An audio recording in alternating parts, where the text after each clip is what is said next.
बिस्मिल्लाहिर्रहमानिर्रहीम। दोस्तों अस्सलाम वालेकुम। आज की इस वीडियो में हम अकाउंटिंग साइकिल का स्टेप नंबर 6 फाइनेंशियल अकाउंट्स की तीसरी टाइप्स कैश फ्लो को डिस्कस करेंगे। हम इस वीडियो में देखेंगे कि हमारे पास कैश फ्लो को प्रिपेयर करने का बेसिक पर्पस क्या है और इसको प्रिपेयर करते वक्त इसमें कौन कौन से एलिमेंट्स या इसका जो परफॉर्मा है उसमें कौन कौन से एलिमेंट्स इंक्लूड होते हैं। तो सबसे पहले हम इसके पर्पस की बात करते हैं। जैसा कि कैश फ्लो के नाम से ही शो है कि कैश फ्लो से मुराद है कि मूवमेंट, कैश की मूवमेंट।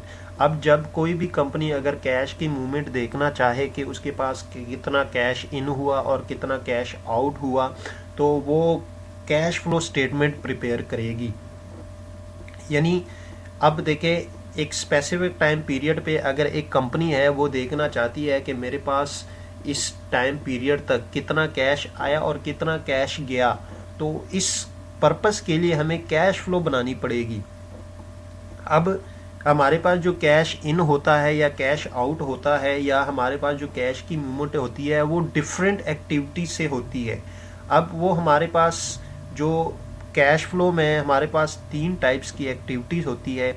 जो हमारे पास सबसे पहले एक्टिविटी है वो ऑपरेटिंग एक्टिविटी है, दूसरे नंबर पे इन्वेस्टिंग एक्टिविटीज़ है और तीसरे नंबर पे फाइनेंसिंग एक्टिविटीज़ है।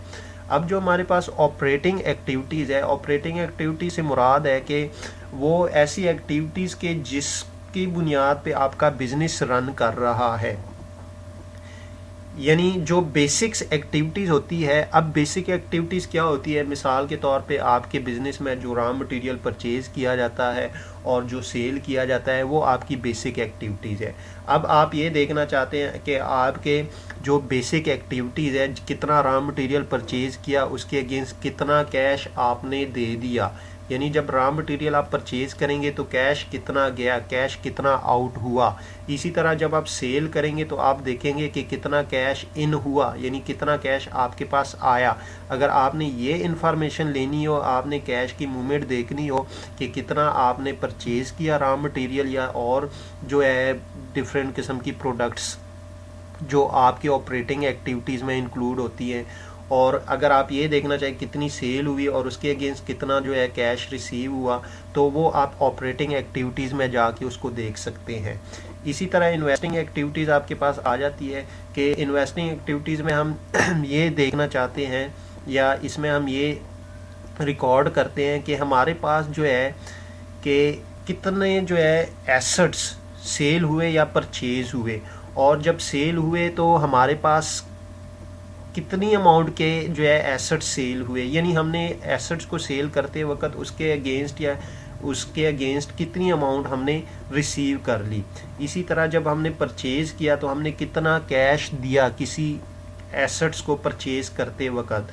अगर आपने यानी एसेट्स और को परचेज और सेल करने को उसकी इंफॉर्मेशन चाहिए कि कितना कैश इन हुआ और कितना कैश आउट हुआ किसी एसेट्स को सेल या परचेज करने से, तो वो आपको इन्वेस्टिंग एक्टिविटीज़ में वो इंफॉर्मेशन मिलेगी, यानी कैश की मूवमेंट मिलेगी। इसी तरह तीसरे नंबर पे आपके पास आता है फाइनेंसिंग एक्टिविटीज़। अब फाइनेंसिंग एक्टिविटीज़ क्या है?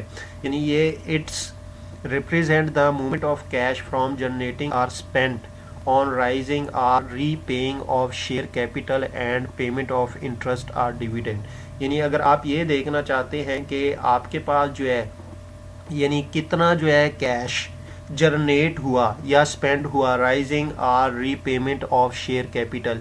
यानी आपके पास देखिए, जब आप अगर बिजनेस आप चला रहे हैं तो आप ये देखना चाहेंगे कितना शेयर कैपिटल आपके पास आया या कितना शेयर कैपिटल आपने पे किया। अब जो आप उस पर इंटरेस्ट या डिविडेंड आप देखना चाहते हैं कि कितना इंटरेस्ट पे किया गया या कितना इंटरेस्ट रिसीव किया गया या कितना डिविडेंड पे किया गया या कितना डिविडेंड रिसीव किया गया। अगर देखें आप इंटरेस्ट पे करेंगे तो आपकी कंपनी में से कैश आउट हो जाएगा। अगर आपकी कंपनी इंटरेस्ट रिसीव करेगी तो इट मींस कैश इन हुआ। इसी तरह जब डिविडेंड पे करेंगे तो कैश आउट होगा, अगर डिविडेंड रिसीव करेंगे तो कैश इन होगा। यानी अगर आप फाइनेंसिंग एक्टिविटीज़ से रिलेटेड आपको इन्फॉर्मेशन चाहिए कैश से रिलेटेड कि कितना कैश इन हुआ कितना कैश आउट हुआ, तो वो आप फाइनेंशियल एक्टिविटीज़ में जाके वहाँ से आप जाके देख सकते हैं। यानी बेसिकली हमारे पास जो कैश फ्लो स्टेटमेंट है ये हमें कैश से रिलेटेड जो मूवमेंट होती है आपके एक स्पेसिफिक टाइम पीरियड पे वो हमें शो करवाती है कि आपके ऑपरेटिंग एक्टिविटीज़ के अगेंस्ट में कितना कैश इन हुआ और कितना कैश आउट हुआ। इसी तरह जो इन्वेस्टिंग एक्टिविटीज़ है उसके अगेंस्ट आपका कितना कैश इन हुआ और कितना कैश आउट हुआ। और इसी तरह अगर आप देखना चाहें कि फिनांसिंग एक्टिविटीज़ में आपका कैश कितना इन हुआ और कैश कितना आउट हुआ, अगर आपने ये इंफॉर्मेशन देखनी हो तो वो आपको कैश फ्लो स्टेटमेंट जो है वो प्रिपेयर करनी पड़ेगी, क्योंकि आपकी जो कैश फ्लो स्टेटमेंट है उसमें आपकी जो है कैश से रिलेटेड या बैंक बैलेंस से रिलेटेड मूवमेंट होती है कि कितना इन हुआ एक स्पेसिफिक टाइम पीरियड में और कितना आउट हुआ।